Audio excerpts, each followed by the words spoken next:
à propos du chapitre d'économie au programme de la classe de seconde, chapitre intitulé « Comment crée-t-on des richesses et comment les mesure-t-on » Dans cette leçon, nous allons traiter deux des objectifs d'apprentissage que le programme nous assigne. D'une part, savoir que le PIB correspond à la somme des valeurs ajoutées. D'autre part, savoir que la croissance économique est la variation du PIB et en connaître les grandes tendances mondiales sur plusieurs siècles. Souvenez-vous de l'acquis fondamental de la leçon numéro 1, la valeur ajoutée et la mesure de la richesse réellement créée. Eh bien, le PIB, le produit intérieur brut, le concept central de cette leçon, le PIB désigne la somme des valeurs ajoutées. Plus précisément, et c'est la définition du PIB que je vous demande de retenir, plus précisément, on dit que le PIB désigne la somme des valeurs ajoutées créées par les productions de richesse, par les producteurs de richesse, résidant sur un territoire délimité pendant un an. On peut parler d'un PIB mondial, du PIB allemand, du PIB français. Le territoire varie, mais l'indicateur reste le même. Le PIB mesure les richesses produites sur un territoire pendant un an. Passons maintenant à la notion de croissance économique. En seconde, on en retient une définition extrêmement simple. La croissance économique désigne l'augmentation durable du produit intérieur brut d'une économie. Durable, car il faut que cette augmentation s'inscrive dans le temps pour qu'on puisse parler de croissance économique. La croissance économique est rendue à travers le taux de croissance. Et je vous explique tout cela maintenant. Prenons un pays fictif comme la Bordurie, pays inventé par Hergé dans Tintin. Imaginons qu'en 2050, le PIB de la Bordurie soit de 100 milliards de bordereaux, la monnaie bordurienne. Si une année plus tard, en 2051, le PIB de la Bordurie passe à 110 milliards d'euros, le taux de croissance économique est de 10%. Pour le trouver, nous calculons tout simplement un pourcentage d'évolution ou de variation, dont je vous rappelle la formule, c'est valeur d'arrivée moins valeur de départ sur valeur de départ, le tout multiplié par 100, et exprimé en pourcentage évidemment. Voilà, vous savez ce qu'est le PIB, vous savez aussi ce qu'est la croissance économique, elle désigne une augmentation durable du PIB, et vous savez enfin calculer un taux de croissance économique si on vous donne deux valeurs prises par un PIB. Passons maintenant à ce qui nous intéresse le plus, les faits.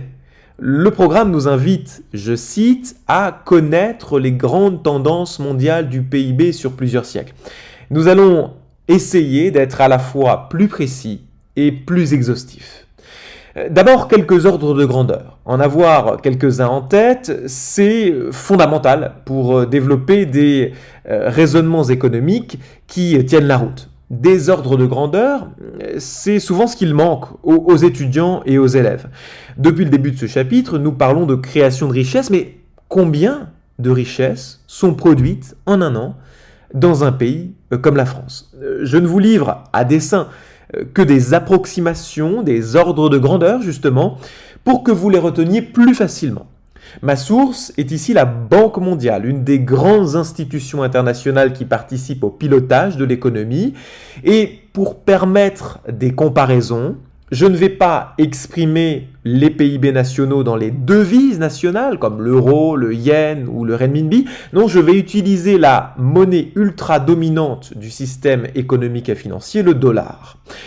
Pour que comparaison soit au moins partiellement raison, je vais aussi comparer ce qui est comparable. Je ne vais pas tant comparer les PIB les uns aux autres, cela n'aurait pas de sens, car plus un pays est peuplé, plus il est susceptible de produire des richesses. Non, je vais comparer les PIB par habitant des différents pays. Le PIB par habitant, c'est le résultat du ratio, du rapport entre le PIB au numérateur et le nombre d'habitants du pays. Par exemple, si la Bordurie présentait un PIB de 100 milliards de bordereaux pour une année X, et si ce pays fictif comptait 1 milliard d'habitants, le PIB par habitant, il serait de 100 bordereaux par an. Pour le même PIB, 100 milliards de bordereaux, si la Bordurie comptait 1000 fois moins d'habitants, soit 1 million d'habitants cette fois-ci et non plus 1 milliard, le PIB par habitant serait logiquement 1000 fois supérieur, soit 100 000 bordereaux par an et par habitant, car ici, je le répète, le PIB est divisé par le nombre d'habitants, c'est-à-dire 100 milliards de bordereaux pour la bordurie, divisé par 1 million d'habitants dans le second exemple que je vous donne. Maintenant que le calcul du PIB par habitant, vous l'avez en tête, on va passer aux ordres de grandeur réels. C'est ça qui nous intéresse. En dollars, concrètement, quels étaient les montants des PIB et surtout des PIB par habitant de quelques pays qui peuvent nous intéresser? Eh bien, selon la Banque mondiale, en France, en 2022, environ 2783 milliards de dollars de richesse avaient été créés. Retenez 2800. Et ce PIB donne un PIB par habitant de 41 000 dollars environ sur l'année 2022. Autrement dit, en moyenne, 41 000 dollars de richesse avaient été créés par Français en 2022. Outre-Rhin, qu'est-ce que cela donne? En 2022, toujours selon la Banque mondiale, le PIB de l'Allemagne s'est monté à 4 072 milliards de dollars. Retenez, 4 100 milliards. Le PIB par habitant en Allemagne était alors de 48 000 dollars. Vous le constatez, mais vous le saviez, je m'en doute, les Allemands produisent plus de richesses par habitant que les Français. Et si tant est qu'on considère que le PIB par habitant est un indicateur de richesse fiable, pertinent, on peut donc constater que les Allemands sont plus riches en moyenne que les Français. Avant de passer à la République populaire de Chine, arrêtons-nous sur le PIB total de l'Union européenne, à laquelle l'Allemagne et la France appartiennent toutes deux. Le PIB total de l'UE, c'est 1641 milliards de dollars de richesse, selon la Banque mondiale, toujours en 2022. Retenez donc 17 000 milliards de dollars globalement. Et vous comprenez mieux pourquoi on dit que le couple franco-allemand, c'est l'expression consacrée, préside aux destinées de l'Union européenne. Avec les Allemands, nous pesons pour près de 7 000 milliards de richesses par an, soit ni plus ni moins que près de 40% de la richesse totale créée en un an dans l'Union européenne. Je le disais, 17 000 milliards pour l'Union européenne, 17 000 milliards de dollars pour l'Union européenne. Eh bien la Chine, la République populaire de Chine, c'est plus. En 2022, toujours selon la Banque mondiale, le PIB de la RPDC se montait à 17 963 milliards de dollars, retenez 18 000 milliards de dollars. Un PIB supérieur à celui de l'Union européenne au total, mais le tableau n'est évidemment pas du tout le même pour ce qui est du PIB par habitant. En Chine, on comptait en 2022, selon la Banque mondiale, 12 720 dollars par habitant, contre 37 149 en Union européenne. Concrètement, qu'est-ce que cela veut dire?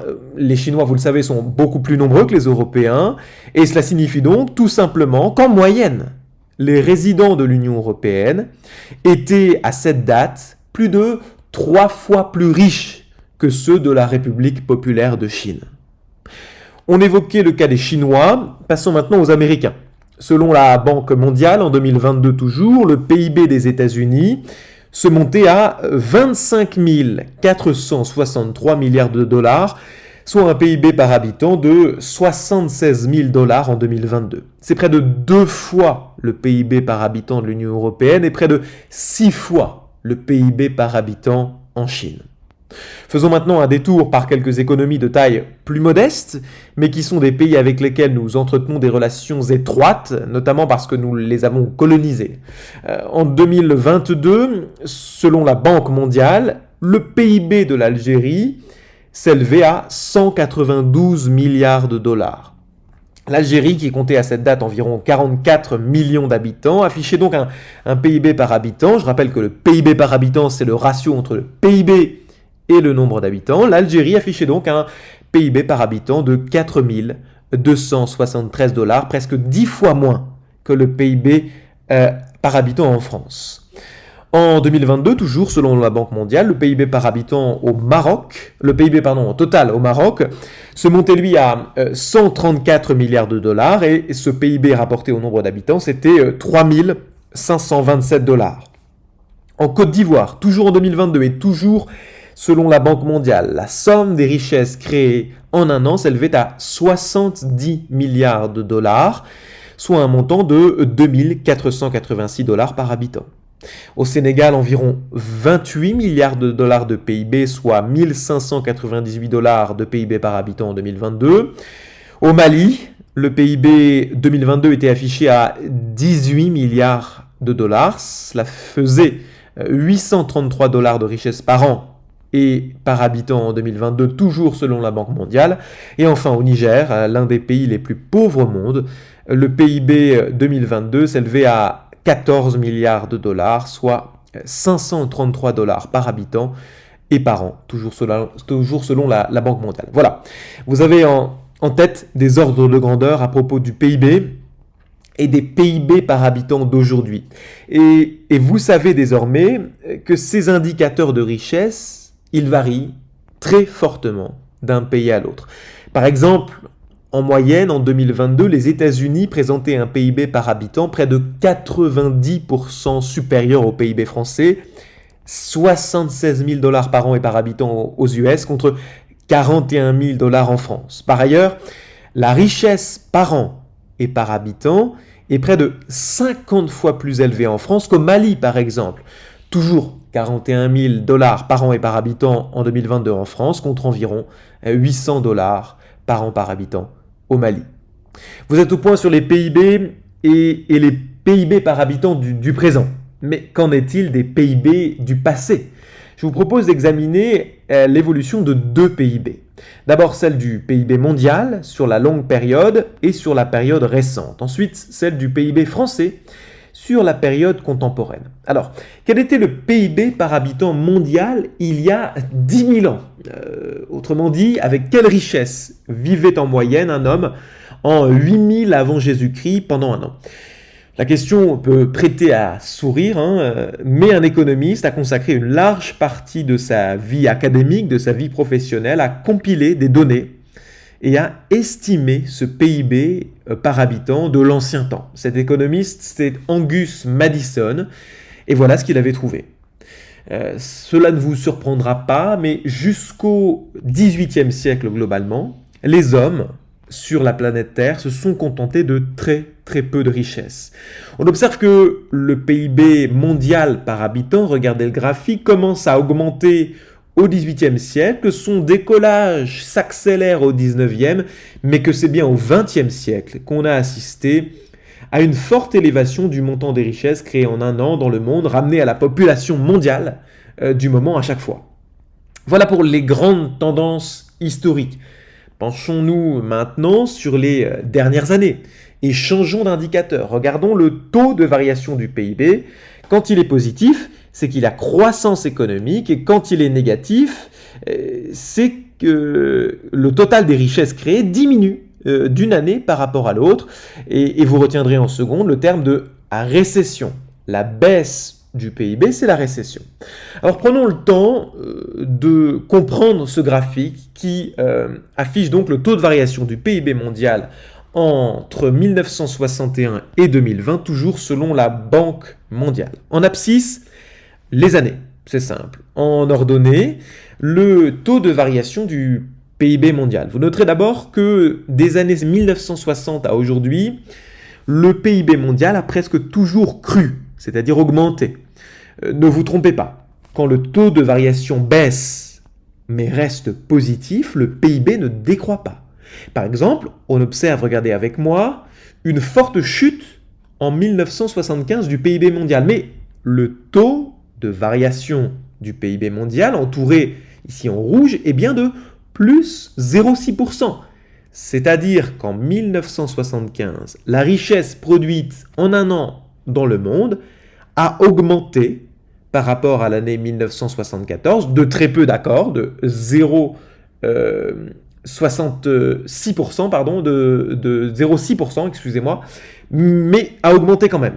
Retenez qu'en 1975, je me suis un peu emmêlé les pinceaux, c'est plus 0,6% de croissance mondiale. Autrement dit, bien sûr qu'il y a eu une crise, bien sûr que le PIB a beaucoup moins cru que les années précédentes, mais il a cru quand même, il a augmenté.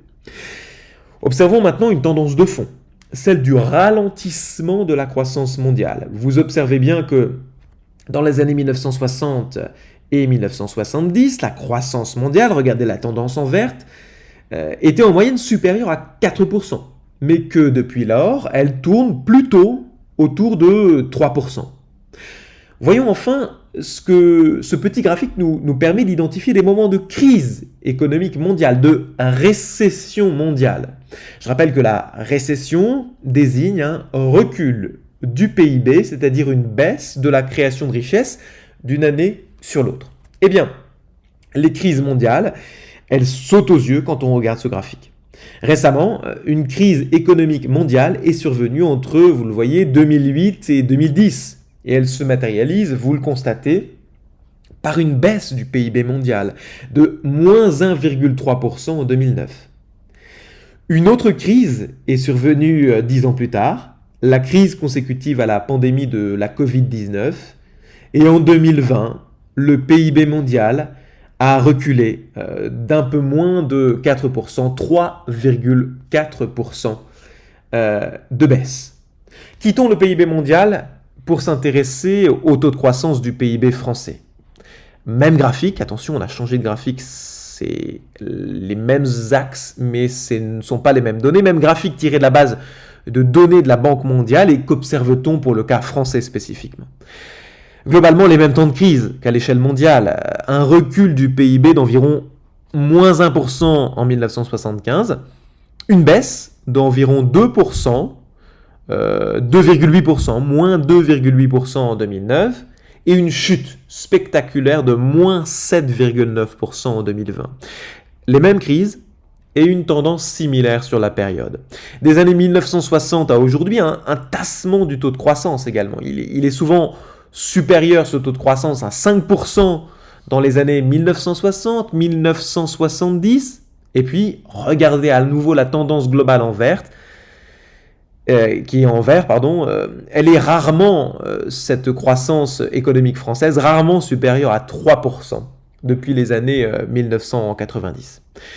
Voilà, je pense que vous savez tout ou presque sur le PIB, ce dont vous devez être capable, du moins, à l'issue de cette leçon. C'est d'abord de savoir définir le PIB comme la somme des valeurs ajoutées créées par les producteurs de richesses résidant sur un territoire délimité pendant un an. Vous devez ensuite savoir que la croissance économique désigne une augmentation durable du PIB. Et vous devez enfin avoir en tête les grandes tendances mondiales du PIB et également ces tendances à l'échelle française.